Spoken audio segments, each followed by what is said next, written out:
If you are in video production or you're wanting to get into video production, you might be asking yourself a very important question, and that is, how do I charge for video production for clients?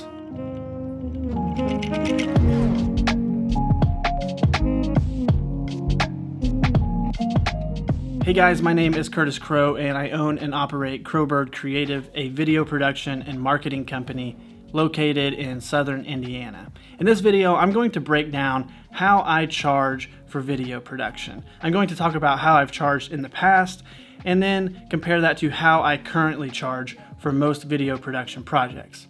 Now, I'm not going to get into how much I charge because I think that conversation deserves a lot more attention. I agree that there aren't enough people out there doing it and having an honest conversation about their rates and how much they actually charge clients, but I think it deserves a deeper conversation and not one maybe for this particular video. But in my opinion, the way you charge is actually a whole lot more important than how much money you charge for client work. So in my experience, I've dealt with 3 different ways of charging for video production. And the 3 ways are a day rate or an hourly rate. The other way is project-based pricing. And then the 3rd way, which is my favorite way and what I strive for all the time, and that is retainer-based clients. So let's work through each of those types of structures. The first one is a day rate or an hourly rate. Now, the reason I put those 2 together is because if you have a day rate, that day rate is probably based on hours, which means you sort of have an hourly rate, or at least you should, in order to charge for overtime if that needed to happen. Day rate is how I started out, and it's probably how a lot of people start out charging for video production and client work. The good thing about a day rate or an hourly rate is it's really relatable to the client. Let's face it, the way people think about getting paid is, how much do I get paid an hour? And so if a small business owner is coming to you and they want to know how much it costs, they're probably going to ask, how much do you charge per hour? So to the client, it is very cut and dry. You work this amount of hours and this is how much I pay you. But what you will very quickly run into with an hourly rate or a day rate is, how do I know you're actually spending the amount of time or working the amount of hours that you're charging me for? You see, with a freelancer, it's different. You're not clocking in and clocking out and working in a building or an office under the direct management of that person hiring you. As a freelancer, you are trusted with your abilities to go off-site and finish the product and bring it back to them and charge for the work that you did. So I've never ran into situations where they didn't trust that I did the work or worked the amount of time that I charged them for, but I have had clients ask, how do I know you're working that amount? And I just have to tell them, based on my experience, this is about how much time it takes. And so that's what I'm going to charge you for. And when I realized that I was answering that question over and over, I started to realize that maybe the day rate or the hourly rate wasn't the best way to charge for video production. It can get very expensive for the client if there are a lot of revisions. And that can honestly be aggravating if they budgeted a certain amount and you go over. No employer likes paying overtime, whether that's to freelancers or actual workers. And so I think there are a lot of areas where hourly rates break down. Now, I do think it's important to continue to keep an hourly rate on hand for when you do maybe small one-off things, or you do just work a couple of hours and maybe you don't have to edit, you just have to go capture some footage to give to them or something. An hourly rate is good to keep around. But over the years, I've realized that project-based pricing is a lot smoother of a way to price. It's quite simple. You break down how much you charge, period, per project, and that is the price. Now, there's a few different ways to do it. You can just say, hey, it costs $1,000 for a video. Okay, that might seem simple to a client, but what if they're like, well, we want a 10-minute video? Right? You have to be able to break that pricing structure down, maybe not to hourly, but maybe to the amount of days you spend on it or something similar, so that you don't sell yourself short and do a lot more work than what you get paid for. So when I charge by the project, I charge for pre-production, production, and post-production. And how I do this is quite simple. When we sit down to think about a project and talk about what we want in a project, based on my experience, I have a really good idea of how many days that's going to take to shoot, whether that's going to take 1 day of shooting, 2 days of shooting, or 3 days of shooting, and I know how many final products we're going to need. So let's just break out an example. If you're going to shoot one video for a client, and that video contains 5 interviews and a ton of B-roll, in the project-based structure, I would charge for pre-production, or what I call in my invoices, creative planning.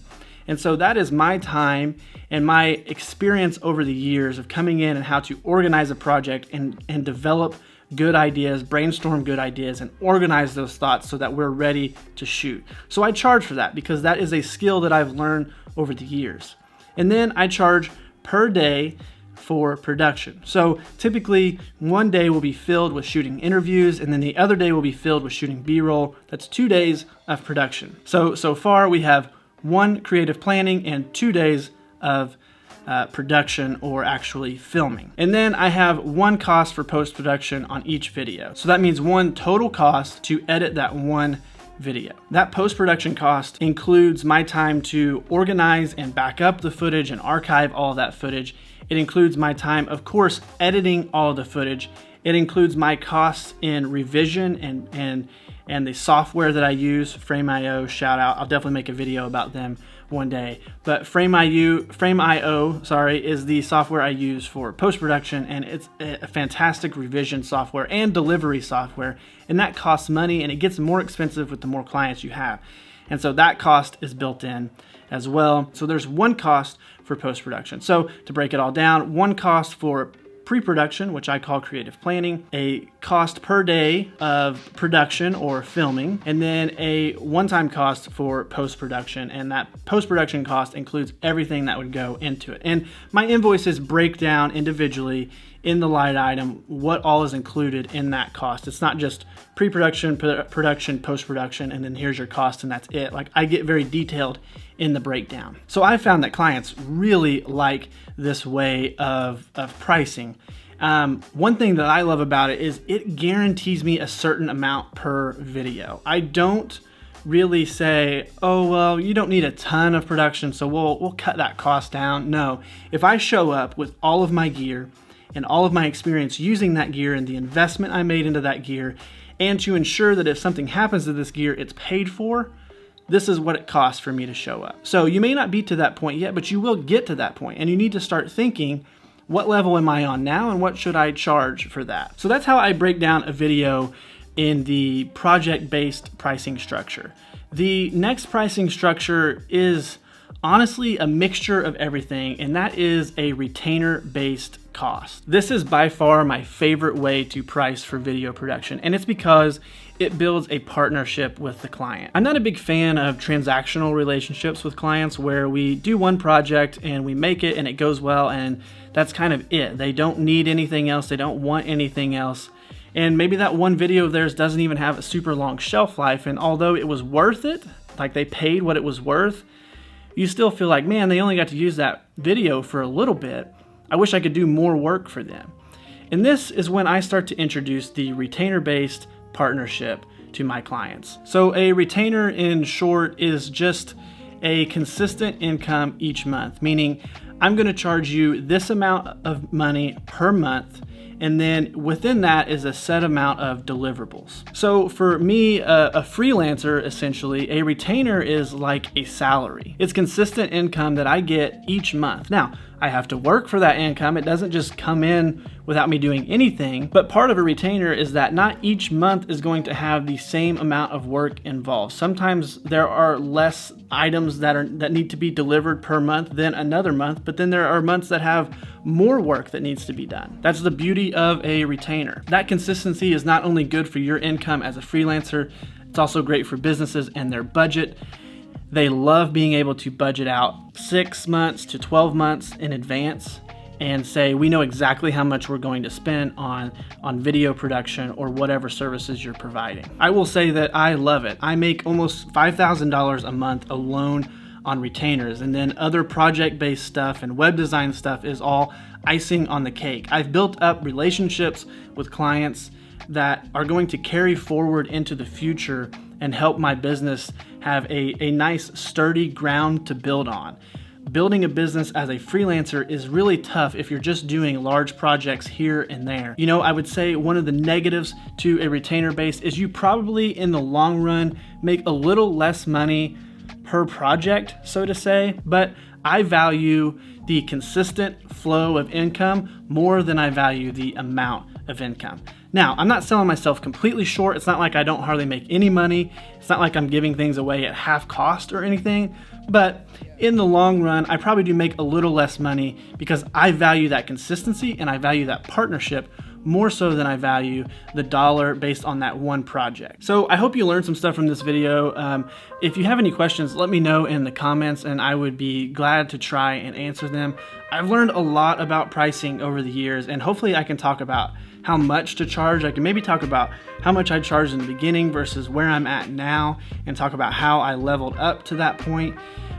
Pricing in freelancing is so important, and if you don't understand how it all works, you're not going to ever be able to turn it into a full-time business. You really have to understand the art of pricing and understanding that it's more than just attaching a dollar amount to a product or to a service. It's so much deeper than that, as I mentioned on the retainer level. So thanks again, guys, for watching. Please share this with anybody who might be interested in doing video production for a living, because I guarantee you this is something that they're going to think about and they need to think about early on. If you also enjoyed the video, please leave a comment below, like the video, subscribe, do all that stuff. If you don't want to, that's fine too. Just move on. It's not going to hurt my feelings. But thank you guys for watching. I'll see you in the next video.